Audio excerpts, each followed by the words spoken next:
Hello, this presentation is going to talk about how you determine student eligibility for meal benefits. There are various documentations that you can use, and don't forget, I'm going to say this throughout it, but you have to keep all of the documentation that you have.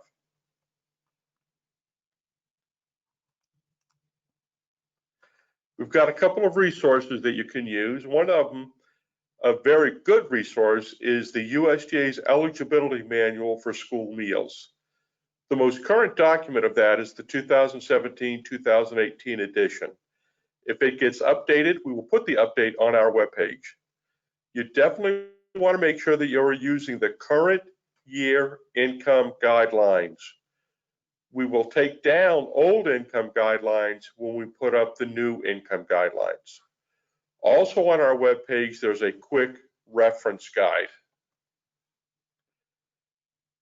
To get to the information that I just talked about, that's the address on our webpage, maine.gov/DOE/schools/nutrition. When you get to there, you'll select Student Eligibility and Applications. Next, you've got the free and reduced applications. You've got the income guidelines. There's a link to the meal reimbursement rates and eligibility guidelines. And there's also the link on that webpage to the quick reference guide. We're not going to talk about it now, but it'll be a different presentation. There will also be a link to the verification process. Documentation. This is very important. In order to claim free federal reimbursement benefits for free and reduced student meals, you must have proper documentation of the student eligibility. What's proper documentation? So for determining eligibility, these are the type of things you're going to have. You're going to have the free and reduced price meal applications that'll approve for either the free or reduced benefits. And you've also got categorical applications that are approved for free benefits. You've got the gold standard, which is the direct certification list. You can also have students approved for Migrant, Homeless, and Head Start. For those, you will need a list from the liaison in the district or the director of the program to give those students a benefit. All right, let's start with the free reduced price meal benefit applications. So you'll see on the screen is the most current application, school year 2021. And you have to be using the most current application. Check the desks in the front office of all the schools. Make sure they've thrown out the prior year applications and they only have current year applications. Prior year applications cannot be accepted. When we come out to do a review, we will look at the applications, and if they don't say school year 2021 at the top, it's going to be a problem. The application must be made available to all households. A household only needs to submit one application for the family. And importantly, a family cannot be required to complete an application. You can talk about the importance of having that application, but it is not a requirement that they complete it and submit it. Letters to the households distributed at the start of each year. The letter, what does it include? What school nutrition programs you have available? Do you have breakfast, lunch, after school snack? The letter is going to include free, reduced, and paid their eligibility. And if it's a paid meal, it's going to include the price that the family pays. A family is allowed to apply or reapply at any time throughout the school year. If someone in the household loses a job, it's a benefit to the district, a benefit to the family to get an application, and they're getting a free or reduced benefit if that's not what they were getting previously. As I talked about earlier, it has to be the current year's material. Prior year's material is unacceptable. On the USDA webpage, there are various translations, about 20 different applications that you can get in other languages if you need them. Carryover eligibility. Eligibility status from the previous school year remains in effect for up to 30 operating days, not calendar days, but operating days, or until a new document is received, whichever comes first. You receive an application from a family, they're going from free to reduced. Okay, I'm going to wait 30 operating days. No. You receive that application, you approve that application, the new benefit starts. The new eligibility supersedes the carryover eligibility of 30 operating days. Processing of the free and reduced price meal applications. Applications should be processed and families notified about the results as soon as possible, but definitely no later than 10 calendar days after it's been received. Eligibility becomes effective when the application is received. It's a good idea to date stamp an initial upon receipt. We'll talk about it later. You are required to sign it and date it when it's approved. All right, so let's talk about the application itself. All applications are taken at face value. There are certain things that have to be filled out on the application. We're going to talk about those, but the application is taken at face value. An application is approved one of two ways. It's either approved based on a categorical eligibility, which means a food stamp number is included. We'll talk about that. Or it's approved based on income, and we'll get more in-depth in that as well. Categorical eligibility. If the student household receives benefits from an assistance program, SNAP or TANF, or they're directly certified, that eligibility is extended to the entire household. So if a student in the household is on the direct certification list, another student in the household is not, that student still receives the benefit and is being counted as a directly certified student. If there's a SNAP or TANF number written on the application next to one student's name, there are two other students on the application. All three students get the benefit because of the one student. Other sources of categorical eligibility: Head Start, Migrant, Homeless, Foster. However, with these categories, eligibility is not extended to the entire household. Foster child, we'll talk about that more in a few minutes, is free eligible automatically. The other students in that household would be approved based on the application itself. If an application has homeless migrant checked on the application, you are required to further validate that information. If they say they're homeless, you have to contact your homeless coordinator. Every district has a homeless coordinator.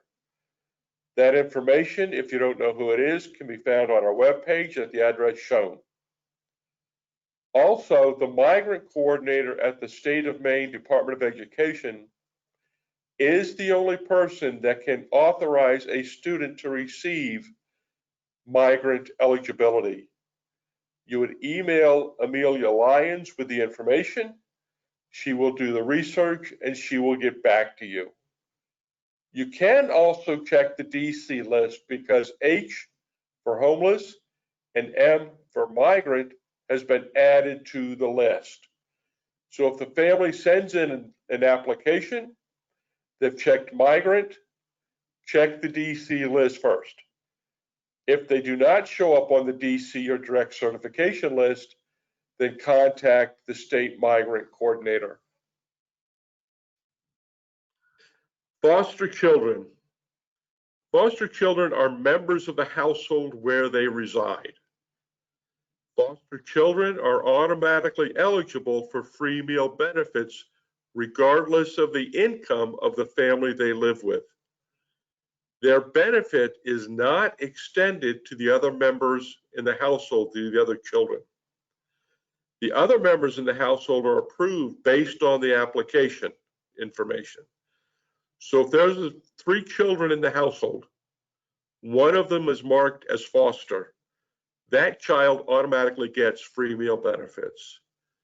The other 2 are approved based on the application, and the foster child is included as in the count of the number of people living in that household. Okay, free and reduced price applications, categorical eligibility.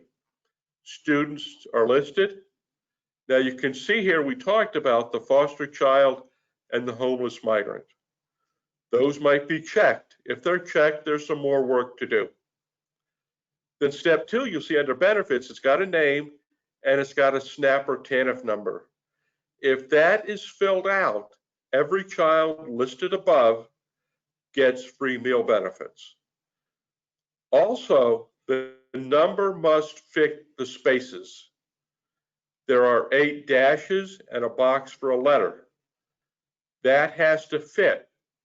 If they put their food stamp benefit number on this application, that is not an approved status. They may have at one time gotten benefits, but they're no longer getting benefits. So that number does not work. They must put their SNAP or TANF number as it fits on that line. If they have put a SNAP, if they put Maine Care next to it, it fits. But they put Maine Care next to it, it does not qualify. Maine Care benefits are different. Income guidelines are different from child nutrition programs. If they put their EBT number, electronic benefits number, on the application, that does not work. Any number that does not fit the space provided, a statement from the parent saying this child gets this benefit is not eligibility. Free and reduced applications, categorical eligibility. The only exception is a foster child with other siblings. A foster child getting the benefit does not qualify the rest of the family. Free and reduced price meal applications, they can go straight to the bottom and fill it out. They do not need to fill out the income guidelines for just a foster child or for migrant and homeless. That information is not required to get that approved status, but as I stated previously, you might have a little bit more work to do. Free and reduced price income application. Fill out the names at the top. School year 2021 free and reduced price meal application.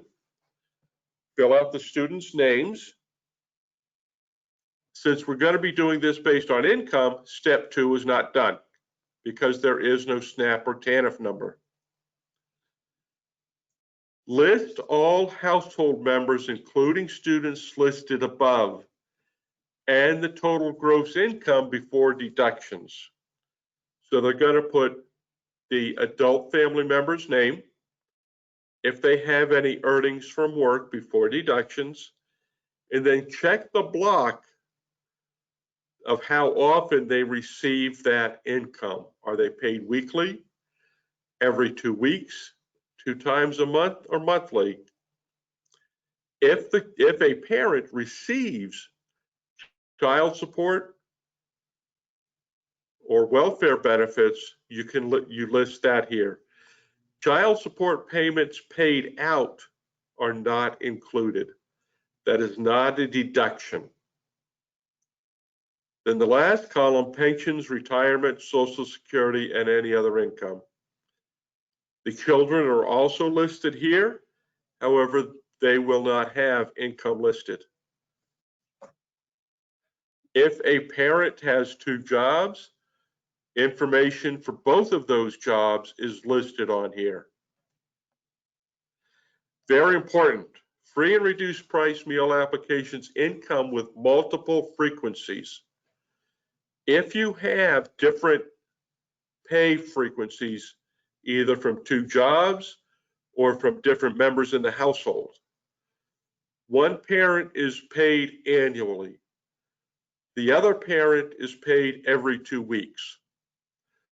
You will do the math as shown on this screen. Weekly is multiplied by 52. Every 2 weeks is multiplied by 26. The result of that is added, and then you will look at the yearly income guidelines on the criteria for the family size. Do not divide it by 12 and look at the monthly. Anytime you have multiple pay frequencies, you are required to multiply it by the correct figure and leave it at the annual income and look up the annual income on the income guidelines table.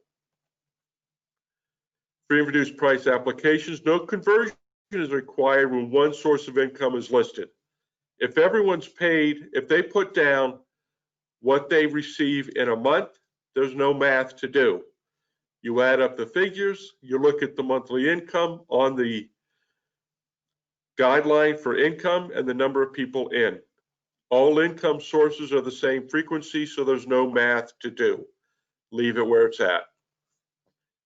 This is a copy of the income guidelines. This can be downloaded from our webpage. You'll see the guidelines for free, annual, monthly, twice a month, every 2 weeks, weekly. You'll see it going down. It lists up to a family size of 8. If there are more people than 8 in the household, it shows you what to add for whatever income guideline. So if they report monthly, there's 9 people in the household, the income guideline for 8, and the additional would be added to determine what that monthly income figure would be for a household of 9 people. The adult must sign the application. An adult must either put the last 4 digits of their Social Security number on the application, or if they do not have one, they check the box indicating, I do not have a Social Security number. On the back of the application, there's a space to check to see if the family wants other benefits. Do they want information about health insurance coverage through the Maine healthcare program? If they check that box, if they sign it and date it, they'll be able to receive information on where to go to get Maine Care health benefits. This is optional. The family is not required to check out their racial or ethnic identity. However, at this point in time, it must be on every application. You, as the determining official, must sign the application and date the application. The confirming official is for different processes. I'm not going to get into that right now. We have, and this actually answers that question. There are various signatures that can be used, who is who. You've got the approving official, and for example today, we're going to say that's John Smith. You've got the hearing official. If a family doesn't like the benefit that you're given and they want a hearing, the hearing official is who would sit down with you, sit down with the family, and make the determination. You've got the application confirming official. For verification, a confirming official must sign the application. In certain circumstances, a confirming official must sign every application. And then you've got the verification official. You'll notice here, the verification official and the approving official can be the same person. The approving official cannot be the hearing official. The approving official cannot be the confirming official. You need at least 3 different names on here. This information is included on the annual agreement to participate. The only thing not on there is the confirming official. The other names will be used on the annual online application to participate in the National School Lunch Program in the state of Maine. Okay, a complete application. What does a complete application look like? A complete application will have names of all of the household members. You'll remember it said include below the children that are listed above.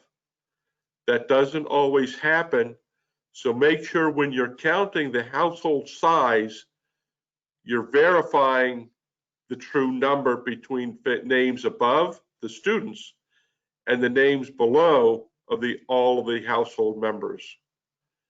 Gross pay, pay frequency, signature of an adult, and the last 4 of the Social Security number or indication of that they don't have one. This is required for an income approved application. For a categorical application, required once again, all of the children in the household. Don't need to know how many people live in the household because it's not based on that information. A correctly formatted SNAP or TANF number in the space provided for it. Indication of the family being foster.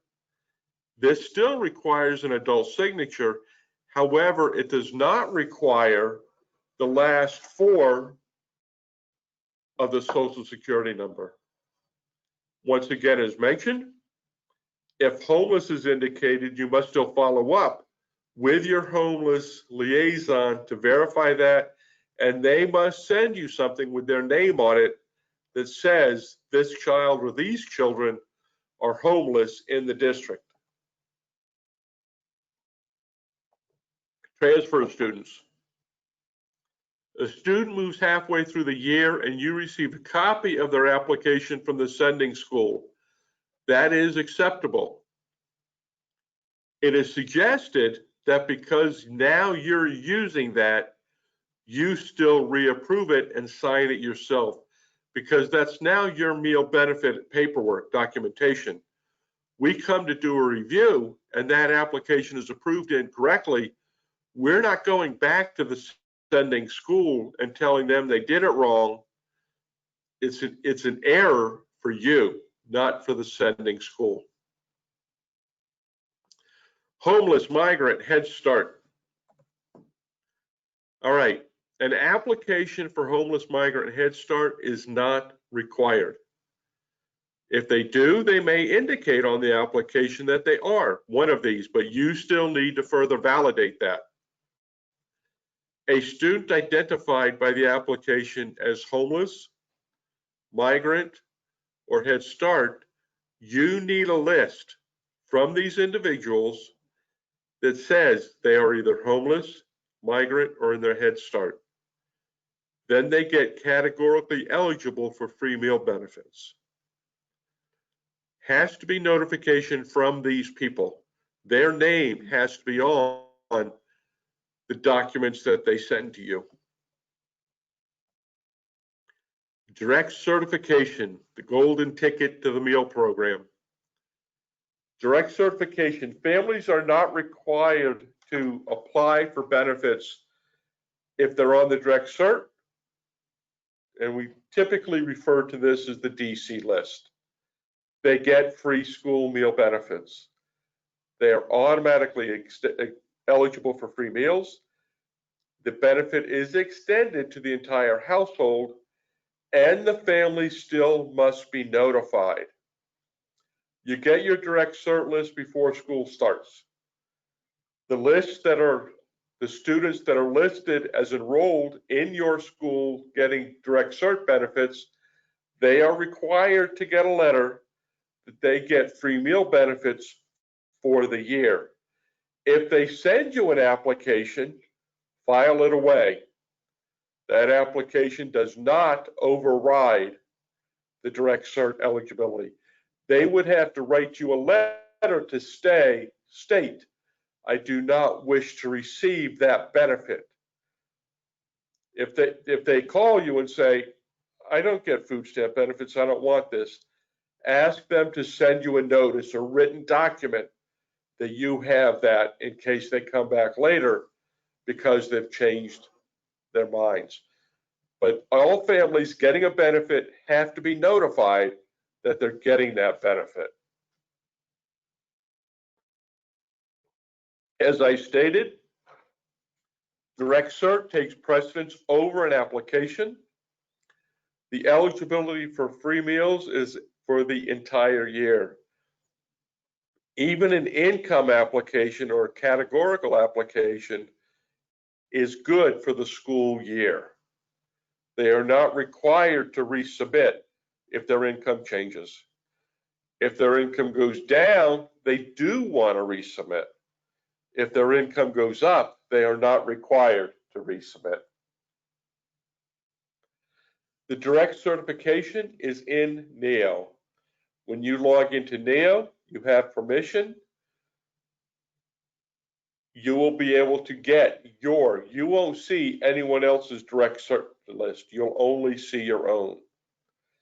This list must be checked at least 3 times each school year. You want to check it at the beginning of the school year.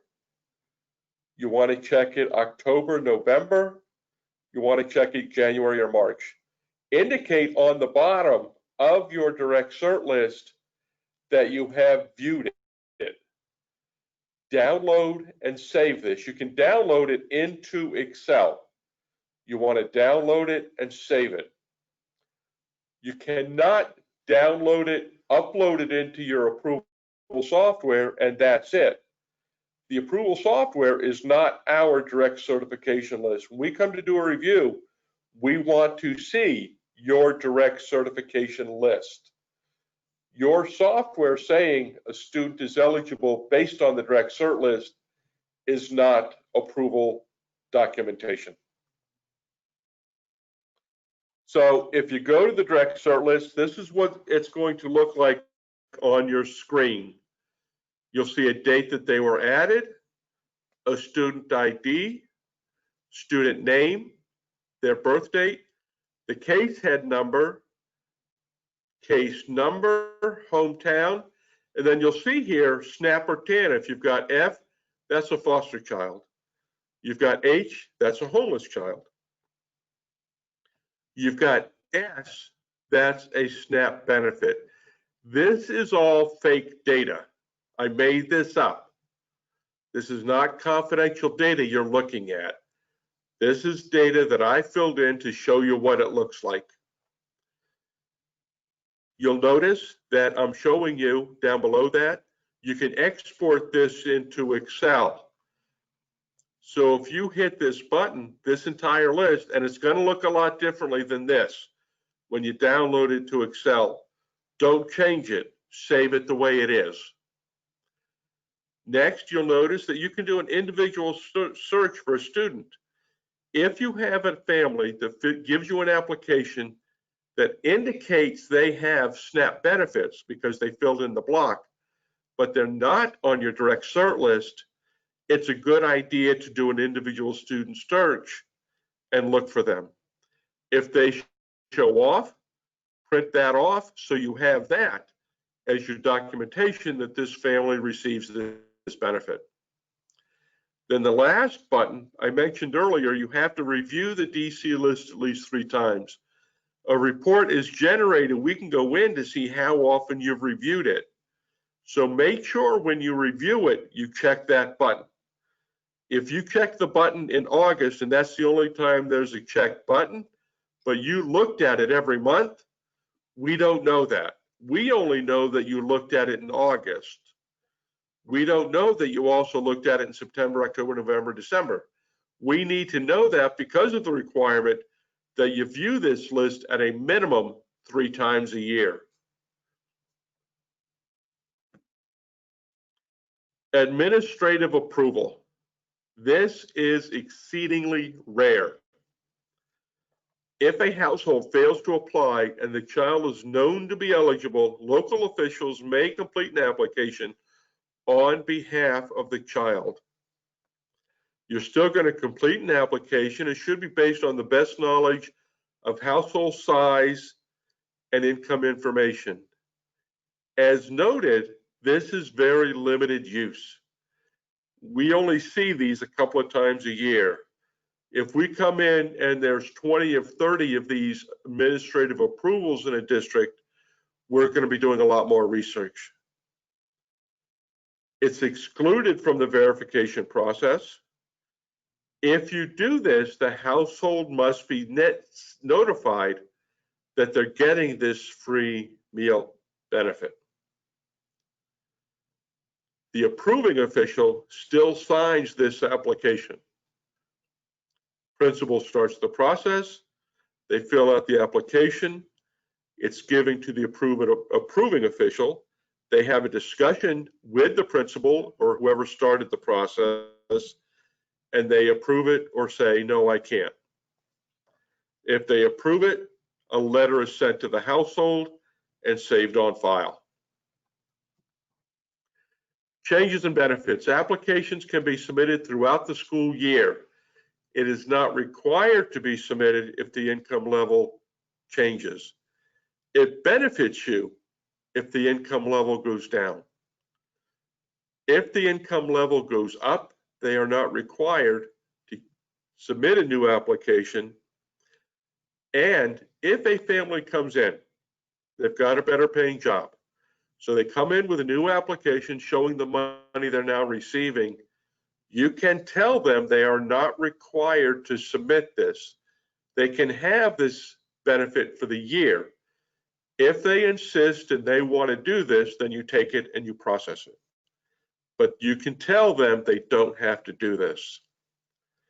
Changes must take place within 3 days for the increase of benefits. Example, they're going from paid to reduced. The benefits would change in 10 days for a decrease in benefits for free to paid, because anytime you're sending out a letter telling the family of the benefit, there's an appeal timeline. So that's why the decrease in benefits gets the 10-day appeal time. Notification of eligibility. This is just a sample of one. It's got a date on it, what they're approved for. If they're approved for free meal benefits, of course, there's no price. If they're approved for reduced meal benefits at this point in time in the state of Maine, the state of Maine is paying the 40-cent reduced lunch price and the 30-cent reduced breakfast price. So these families are still not paying for a meal.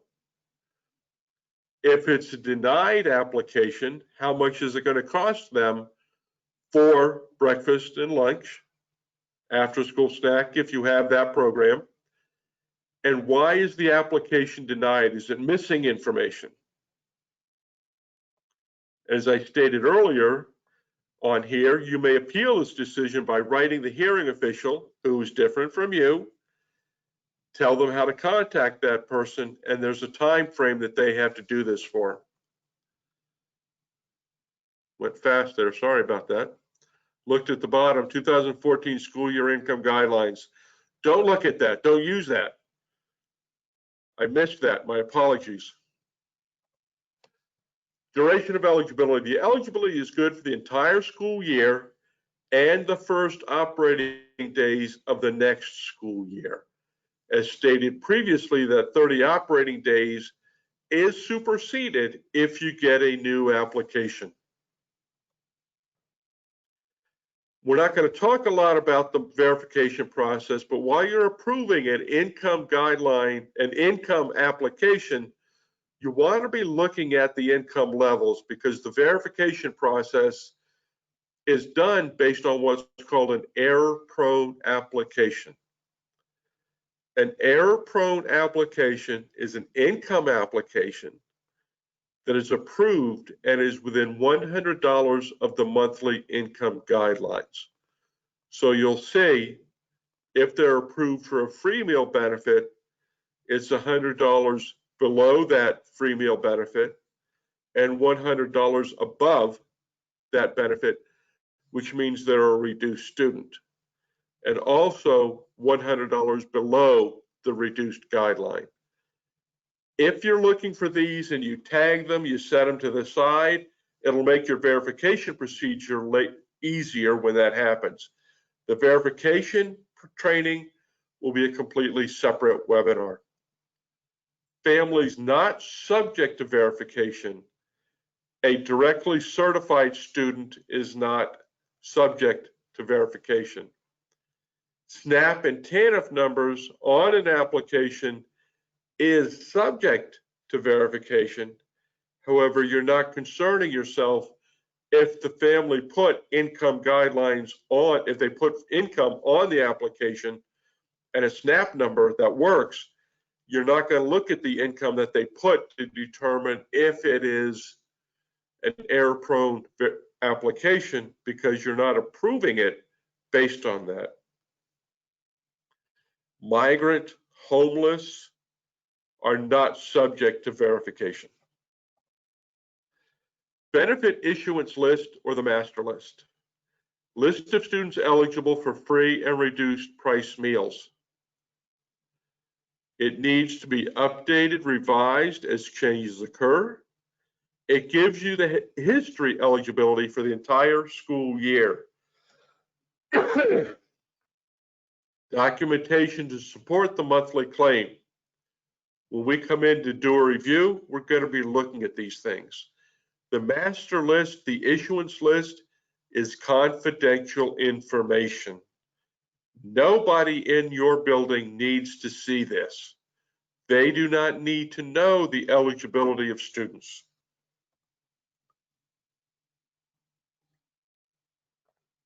Benefit issuance list or master list needs to contain the student's first and last name, their benefit status, the date that status was determined, the method of determination, the school name, and if any changes occur, when that change happened and what that change was.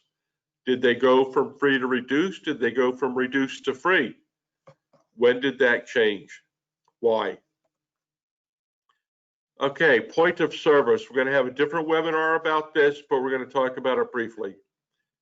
Your master list, if you're using a list of student eligibility, if you're using a list of students' names at point of service, it only has their first and last name. If you put on it, if you want to put on it their eligibility, use a code. Do not use the letters F, R, and P on a checklist of students' names at point of service. Point of service is where the student is checked and validated as receiving a reimbursable meal. A lot of schools, more and more schools every year, are moving to an electronic system, and the students shouldn't be able to look at the screen, because you can look at the screen and determine the student's eligibility looking at the screen. They don't need to see it. Manual or paperless, these are the two types of point of service you have. Once again, that's a different webinar. We'll talk a lot more about it then. Common errors, when we come out to do review, what are some of the common errors on an application? The SNAP or TANF number doesn't fit. It's an incorrect fit. Not following up with an incomplete application. Excuse me. If they give you an application with how much they earn, but don't check the box of the income of how often they get it, it's an incomplete application. However, you can call and ask them, how often are you paid? You stated you receive X amount of money. How often do you receive that? If you do a phone call, document the phone call and keep it with the application. Math errors. Annual income, if income reported in various forms, make sure you're using the correct math. If they tell you 2 times a month, you have to convert it to yearly, not multiply it by 2 to get to monthly. If there's multiple income reported on the application. The information on the application can be entered into an electronic system incorrectly. Make sure you're getting all of the income levels on. I've done a review and the information in the far right column was not entered into the electronic system. The application then is approved incorrectly. Make sure you are signing and dating your paper applications. If an electronic system is approving the applications, you must print off and sign and date the list of students and their eligibility. In the early part of the year, September, you may be doing that often, but then the rest of the year, you may only do that as new applications come in, new students come in, maybe you do it monthly. Paper applications approved paper-wise must be signed and dated. If you enter that information into an electronic system and the electronic system is making the approval, you sign and date a list. Common errors, they haven't checked the direct cert list 3 times a year. Remember I said we can check that. And I've been told, oh, I look at that every month. You haven't checked the block. Check that box at the bottom of the form. Manual search matches must be printed or saved. Somehow you have to have that as your documentation.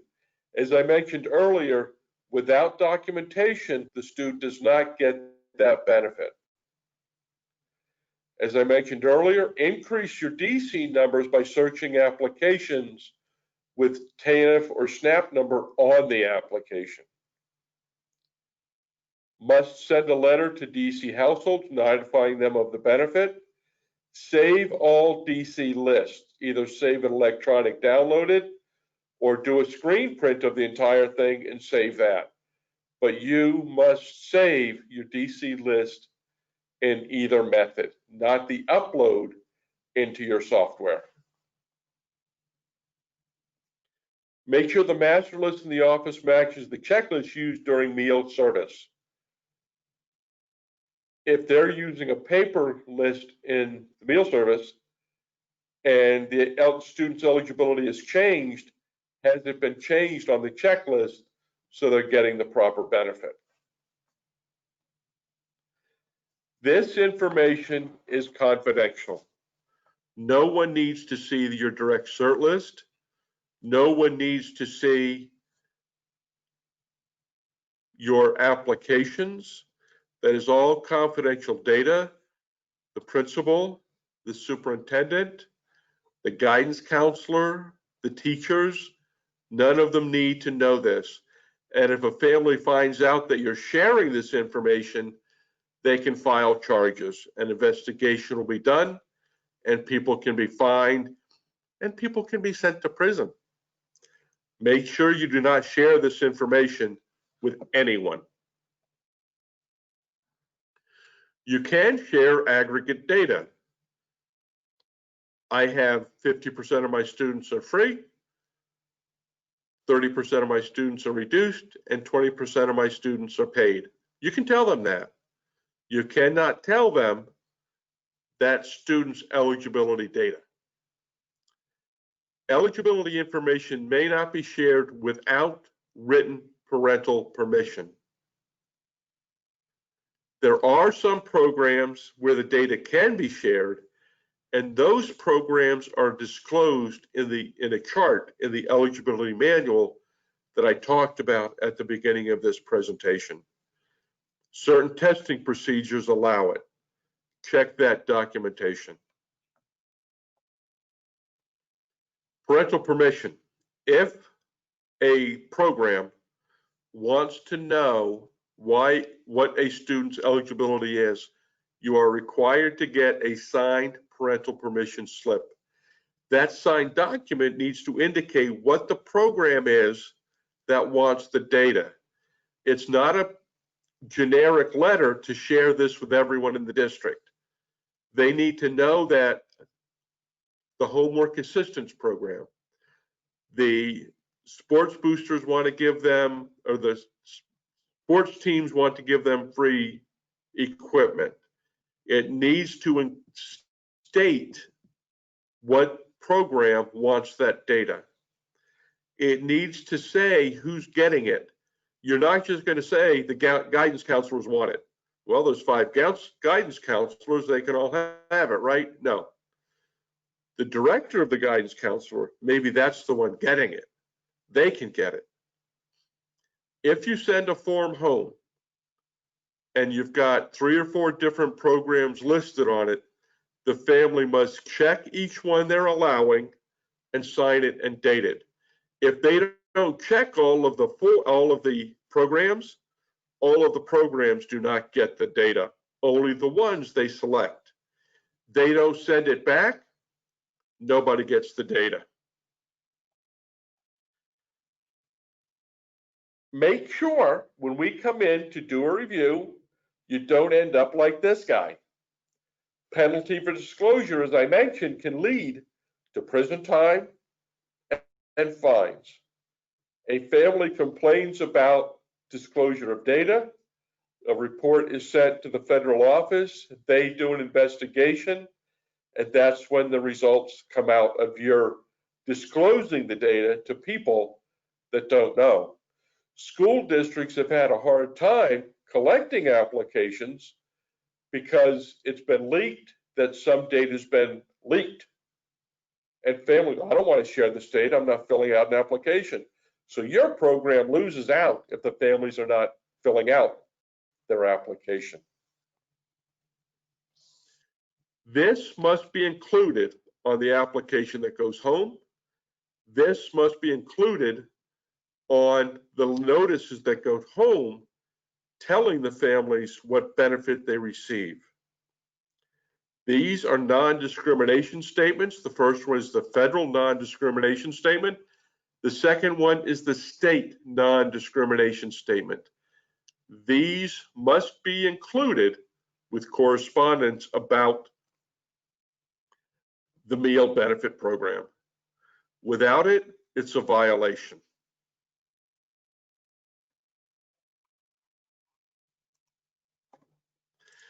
I can't take questions now. However, if you have questions, contact our office. The reviewers can answer questions about application eligibility. You can go to our webpage to find out contact information.